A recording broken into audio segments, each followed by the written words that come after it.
Hello everybody, my name is Pyrac, and in today's video, I decided to go look through Reddit for Monster Hunter Rise Sunbreak's fastest monsters, and of course, if y'all have played Sunbreak at all, you know exactly which 3 monsters show up, so we're gonna go fight all 3 of them today, and see how it goes. Now obviously, this and Iceborne are completely different games. Like, this has a very, very different pacing, and a different set of mechanics that you should be using to make the game a lot more enjoyable to actually play.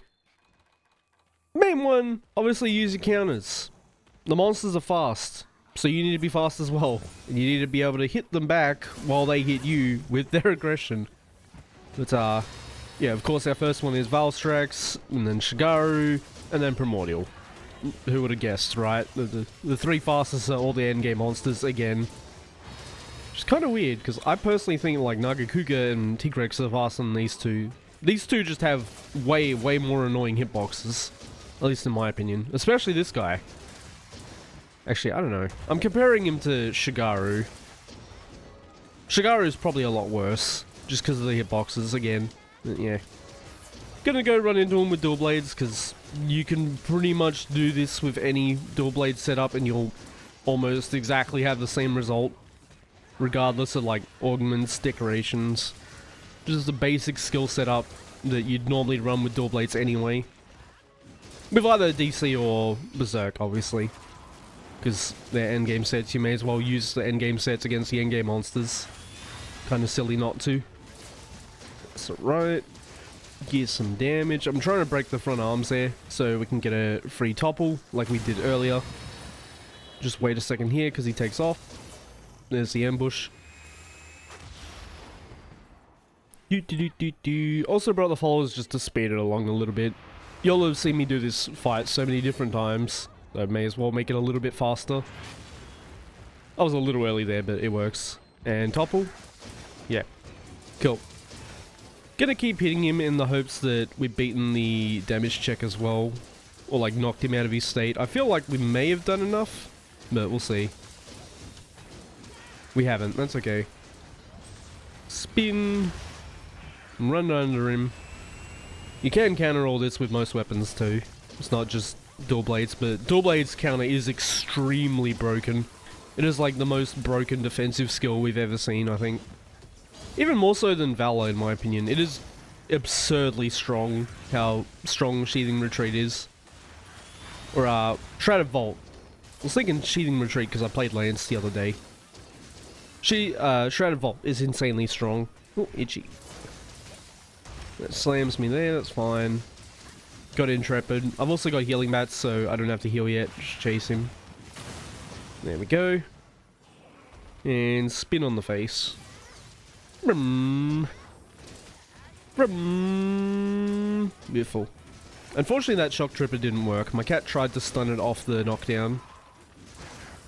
That's fine, just go to the sides. Thank you, cat. The kittenator over there. Give me some extra knockdowns. Nice and juicy. Probably gets up here though. Oh, we got the mount. Beautiful. I'm gonna wait for one more. Just one more. There we go. Beautiful. Because the followers should auto grab the mount. Let's reset our Berserk, because we did get hit once with that Intrepid proc. If you don't know what build I'm using, maybe you're new to Monster Hunter, or new to Sunbreak, it is a Berserk Strife set.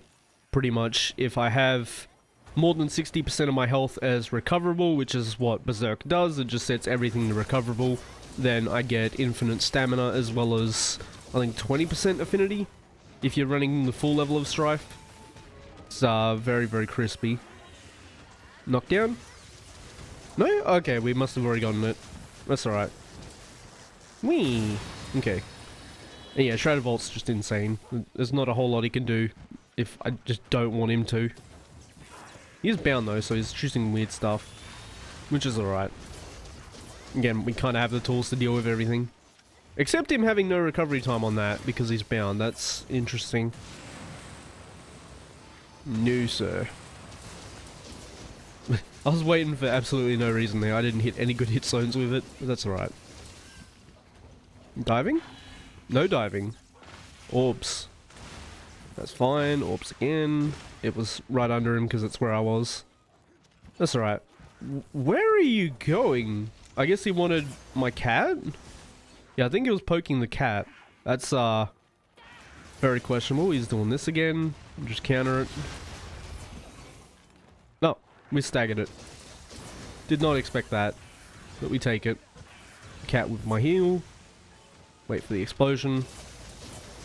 Nice and easy. Slam. I tried to go to the other arm, but it went a little bit too far. We counter this forward. We should be safe under him. Should be. I've still been hit while under him there, but should be safe. Nice and simple. Poke. And poke. And uppercut. Swap there. Nice and easy. Get that blood right healing back. Because we don't have negative drain anymore. Counter this. It has a very big hitbox. And he attacks immediately usually. Unless he swaps stance. We take those. And we beat out a check. I should have just been hitting him. Typical. Demon Flurry. There we go. Easy as. Dual blades are very strong. Don't get me wrong. They are absurdly strong for the ease of use. But let's go take it to the next one, which is, of course, Risen Shigaru. Alright, let's go. Risen Shigaru's turn. Now, for the sake of this video, same as my, like, Charge Blade video that I did very recently, where I talked about, like, mastering Charge Blade, I'm just going to use the same preset. A lot of people don't know what, like, a template build is. Essentially, it's just a build you can chuck on any element with just, like, very, very minor changes. So it's not, like, hyper-optimized to fight this lad at all. It's literally just, hey, it's a build you can throw on, and it'll immediately work for pretty much any scenario, as long as you change the base decorations that it needs, which for this is just element, because dual blades. Because you definitely want dual blades on here. Also, it's a no weakness exploit set, so you can use it on monsters that have really bad hit zones that you would normally focus for elemental values. For example, obviously, Risen Valstrax, you really want to hit his arms. This one, you also kind of want to hit his arms. It's a pretty good idea. That one goes forward. Bash away at the arms. I think we still get a topple with this lad too. It's a decent-ish idea. Can also knock him down with Hellfire, like that. Because we do have Hellfire space on here thanks to these dual blades having an insane amount of slots. Which I may as well use because it's also pretty decent for element. I think it's like, between this and the other one, it's like 7 element. The other one being Gilaro Waga, or whatever it's called. I honestly can't remember. I know it starts with G, but they're very, very close. This one just has more slots. It's odd. I rarely see him do that attack, but that's alright. Actually, we get to 100% affinity with this lad because he gives Frenzy. Cool. Get a little bit of extra damage on him. Very nice. Just keep going. Yeah, now I talked about it very briefly. This lad isn't necessarily fast. I feel like this guy just has pretty disgusting hitboxes. This is why he feels fast. But he's generally not too bad. As long as you have a weapon that can deal with it relatively well. As I said, like, dual blades with reactionary counters is very, very good against most things. So, I'm just going to use that. Just watch the explosions. There we go. Probably can't get to his face, because his arms like to blockade you quite often. Yep, check again. Runway. There. Oh, he didn't turn around, so he attacks off it. Just be warned. If he's not, like, facing back towards the way that he went from, very, very high chance he's going to attack again, and he super slams off that. Gotta wait for the explosion. Because it will definitely hit you if you try and get over to that point. You're gonna still attack off these as well, so just caution.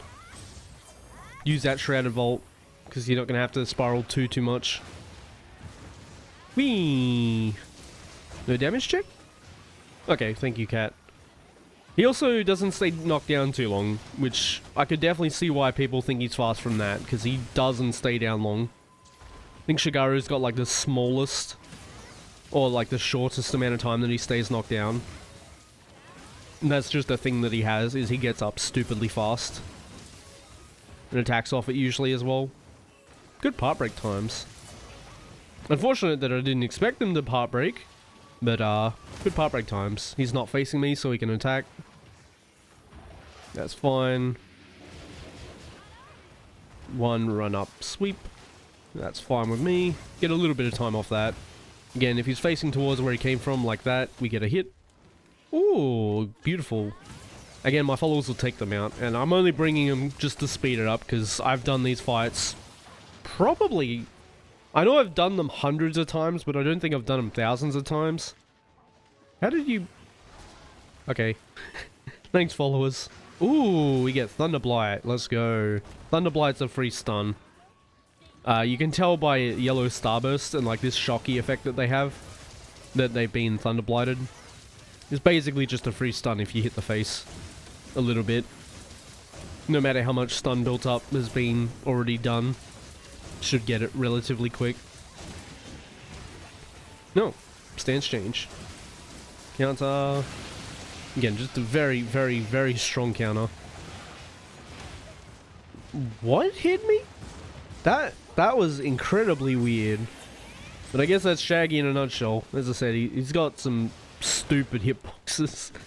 Yeah. Very, very questionable at times. No. Ooh, okay, that was a good stagger, because normally that counter doesn't actually last long enough to go through that.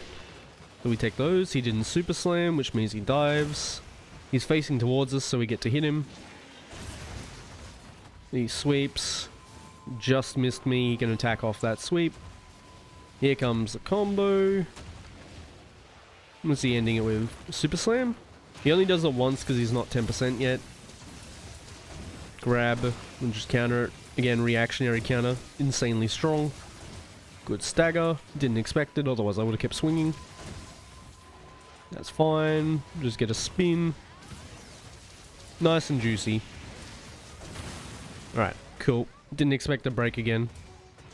Obviously, otherwise I wouldn't have counted. Get some more spin. And this combo is very easy to do as well. It's literally just like circle, triangle, triangle, circle. Just reset over and over again. Does very, very solid damage, and you can cancel it pretty much any point. Yanta? On the noggin. To the sides and to the front. I still don't know what hit me earlier. Maybe I'll look back in footage and see it, because that usually tends to happen where I'm like, oh, it was that. Very clearly it was that, but wasn't clear to begin with. Oh, he's attacking at Sushi. He does this twice because he's 10%. So just be very careful. At least I think it's just the super version that does that twice. It's been so long since I fought regular Risen Shaggy. But I'm pretty sure it's just the super version. He does it twice again. So if you fight like the level 271 and higher version, or like the anomaly quest variation of him, he can do that twice. This is not ideal. Very, very spooky to see the first time. Very unexpected to see the first time, at least. There we go. Alright, let's go off to the next one. Again, this is all using the same template build as well. They're not optimized to fight these monsters in particular. It's just a very, very easy to build to make. And I'll leave a link to an easy version of this to make that doesn't revolve around RNG. Because I know someone's going to be like, oh, it's just because you got a Berserk 2 with a decent skill on it. You can literally make this with the Chaotic Gore armor. It's very, very easy to get. Just with a tiny bit less damage, but you all can see it does plenty without it. Alright, and last one, of course, Primordial Malzeno. This one, honestly, is just like, hey, if you learn the fight, he's really not that fast. It's a lot like Latrion and Fatalis.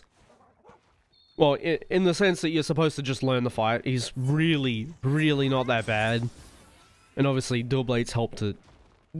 They heavily, heavily help to learn it, because you just go, oh, you're doing something. Shrouded Vault. Oh, you're, like, somewhat moving. Shrouded Vault. Nope. Nope. Maybe? Okay, it's definitely not safe. I just got a, an Enrage. That makes sense. I was like, I'm pretty sure that's not safe. Let's knock him down. Because, Hellfire Cloak.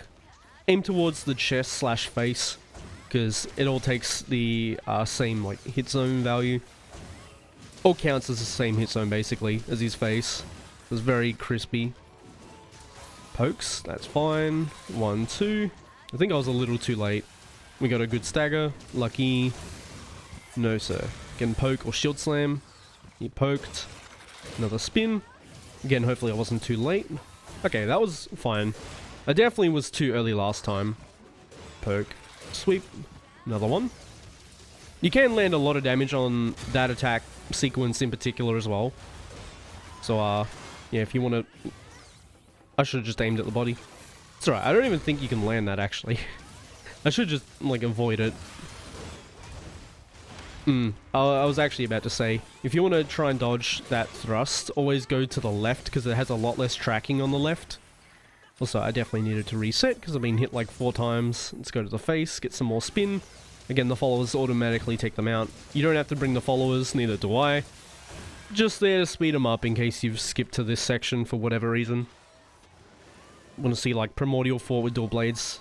Even though it's everywhere because people fight him with dual blades quite often. Because, again, dual blades are very, very strong in this game. They're very relaxing to use. Also very easy to build because you just build one set and you're basically done. I think my earplugs went through that. Oh no, I actually went through it. Let's go. Like, evaded through it. There's no evasion on here, so it's always a surprise to see that. I think that hit me again. He does this twice now. He slammed. I don't think I get full spin off it. Oh, okay, we got a stagger. Let's go. Getting real lucky with these. That's fine. This thing you usually just run away from, or you can counter. With Shrouded Vault. Or block, of course. Counter the tail.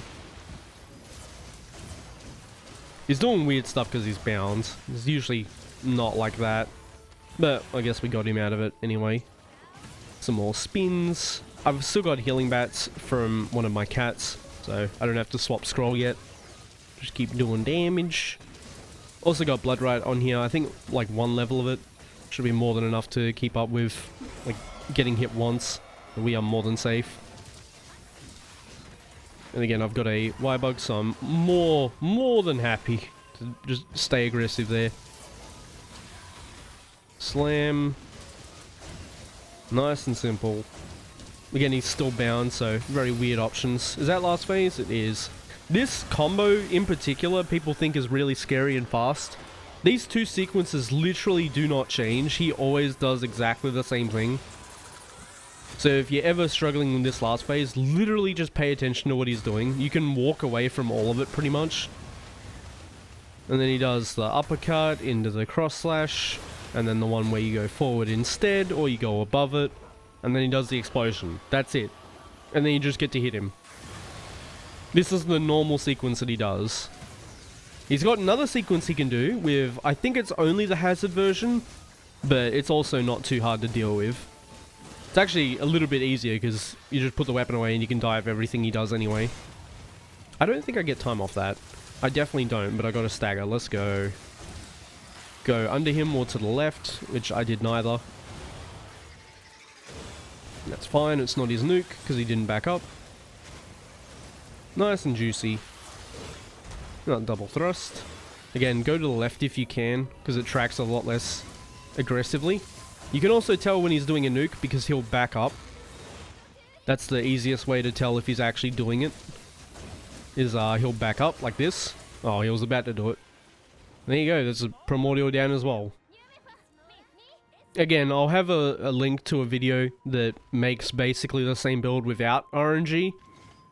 Like an extremely hard to get talisman, just slowly build up to getting it. You can use it immediately, it's just going to deal less damage, but you can use it. You can absolutely still use Berserk without a talisman.